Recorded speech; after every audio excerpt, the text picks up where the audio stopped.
So moving on to the third story, Sabrina the Teenage Witch could be returning really soon to television. The CW and Warner Brothers Television are developing a new 1 hour drama based around the character of the 2018-2019 season. Is there a talking cat puppet?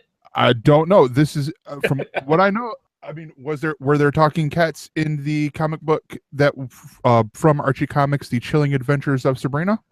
I haven't read Chilling Adventures of Sabrina, but I'm going to guess no. I'm guessing that Salem was not included in that, in the sense of he sits there and he has a whiny voice and talks to Sabrina about her fucking diary and shit. And the ants probably won't be the extra comic relief for the series and see all their little misadventures as they try to teach her about life. And yeah, no, I don't expect that.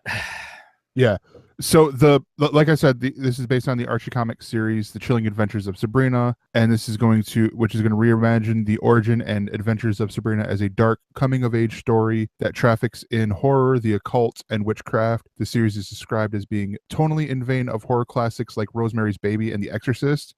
Now, that's sort of where I want to get your take on this as one of the hosts of Podcast of Terror, and someone who has probably seen Rosemary's Baby and The Exorcist. Do you think that would work on the CW? I think it would work as well as the Riverdale show seems to be working for the CW, which is something I made a conscious choice early on. I was not interested in, because again, I've had a love of these characters for a long time. And while I'm sure that these are very good shows, and the writer of both of them, Roberto, is someone that I like a lot of his stuff, but these are not for me. Okay. And I'm totally fine with them not being for me. They don't owe me anything. And it's not like I'm a hardcore Archie or Sabrina fan. I just know that this take on these characters is not something I'm interested in watching. Plus, the types of shows that they are, because they're CW shows, which are very melodrama stuff as it is, are things that I've kind of grown past. It's why I can't watch any of the CW DC shows at this point, is that as much as I feel like they failed the characters over and over again by making them as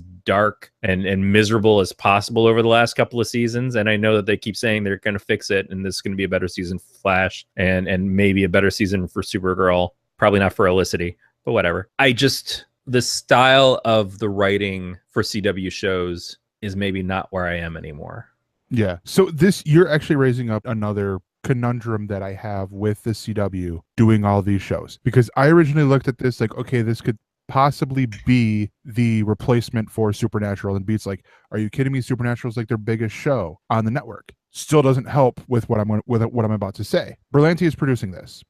Berlanti already has on the CW alone Riverdale, Legends of Tomorrow, Arrow, Flash, and Supergirl. He is also executive producing the upcoming CW series Black Lightning. He already has 6 shows on there, all of which are an hour long. So you're talking about 7th. So you've got 7 out of, 5 days, out of 15 hours booked up with comic book properties right there. 8, including iZombie. You're running out of spaces here to plug in all your shows. It's probably a good problem, because I think I'm describing, like having this bountiful option of shows to have. But at the same time, if all these shows are, still being good, people can argue about some of the shows, then how are you going to grow if some of your mainstays are, so powerful that it's almost like they can't fail? Well, a show that can't fail is not a bad thing to have. Again, we talked about The Simpsons earlier. A story that we were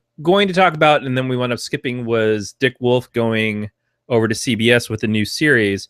But Dick Wolf has done the Law and Order shows, all of them, for NBC for a good number of years. He's also one of the heads from the Chicago series, Chicago Med, Chicago Blue, Chicago Butthole, I don't know.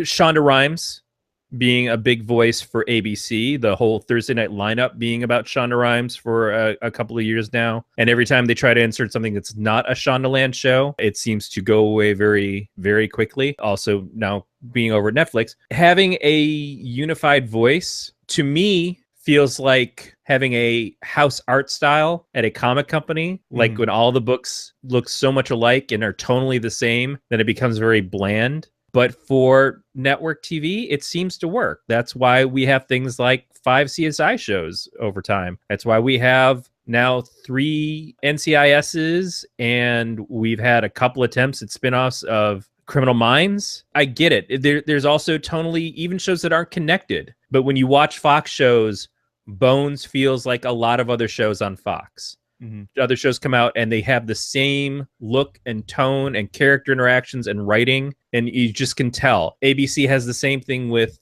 things that look and sound like Castle. You can watch it and go, yeah, all right, I know who made this, over and over again. In a way that's comforting, and in a way an audience that likes one thing wants to have more of that thing, or at least feels like I can put this on and I know the kind of show I'm going to get, and I don't feel like I'm losing anything from it. Plus, Supernatural isn't going to stick around forever. Those guys are going to want to end eventually. They want to end on a strong point, and they are still, like Pete said, incredibly successful and the number one show for the network. I mean, but they're going to want to... They're starting their 13th season this year.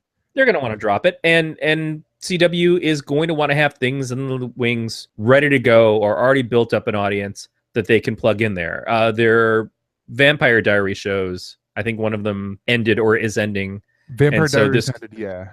Yeah, so this could be the replacement for that, more likely than the Winchesters. And Supernatural has a spinoff show coming as well, which might be its own replacement. But you're not calming my nerves, you or Beat, because Beat's going, CW has some of the lowest cancellation rates. They know their audience. They do. And I'm not knocking them for it, but at the same time, if their shows aren't getting canceled, we're still squeezing in between 8 and 10 p.m. for the shows. To where, basically that means you have 15, unless you're doing Saturdays, so then 20. Nobody's doing Saturdays.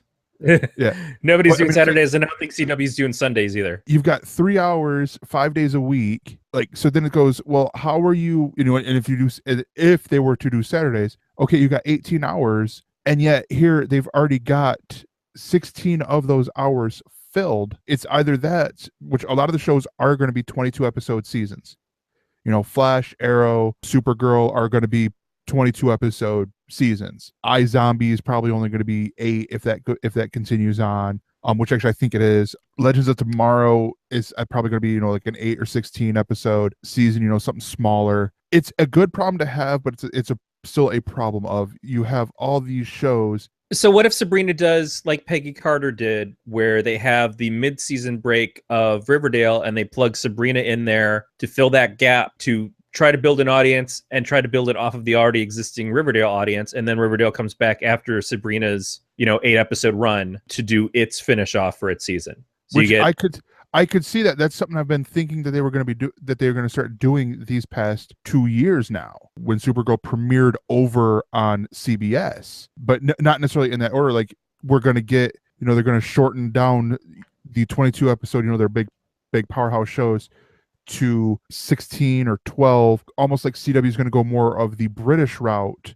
where TV shows are usually anywhere from 6 to 12 episodes per season, to where then you can do more shows because you're getting, you're essentially forcing the writers to have to write awesome stories and less filler stories that people go, oh, there's just so much filler. Yeah, they're not going to do that, though. They're not going to. Yeah. They're not going to cut down the seasons of their successful shows. They're absolutely not. That's not what they are. What they are is they're looking for things to plug into holes when a show doesn't land, or when a show has just finally, we've pushed as hard as we can on iZombie, we've pushed as hard as we can on Crazy Ex-Girlfriend, and we need something in here now that's going to get us some numbers. Or they have shows that, like No Tomorrow and Frequency, that come in and immediately go away. Betting on a show that seems to build success from a show that it's kind of spinning off from, in a way, is a smart move. It's not, to me, a very creative move, although it can be. It can be a very different show from what Riverdale is. But it sounds tonally, it's going to be like, hey, we've had success with this guy as a showrunner for one Archie property. Let's do another Archie property with him at the helm too. And that's how you build the next Greg Berlanti. That's how you build the next Shonda Rhimes. For more on this Galactic Network podcast, go to gncast.com. That's GNCASTS.com.